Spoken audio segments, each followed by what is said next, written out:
தொட்டு அம்பு கொண்டு அசங்கென்றால் அசங்குமோ கம்பமற்ற பாற்கடல் கலங்கென்றால் கலங்குமோ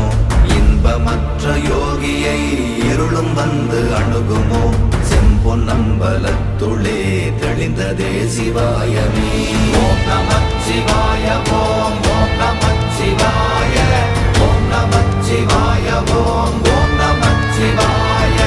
ஓம் நமச்சிவாய ஓம் ஓம் நமச்சிவாய ஓம் நமச்சிவாய ஓம் ஓம் நமச்சிவாய அவ்வெனும் எழுத்தினால் அகண்டம் ஏழுமாகினாய் உவ்வெனும் எழுத்தினால் உருத்தரித்து நின்றனை மவ்வெனும் எழுத்தினால் மயங்கினார்கள் வையகம் அவ்வும் உவ்வும் அவ்வுமாய் அமர்ந்ததே சிவாயமே ஓம் நம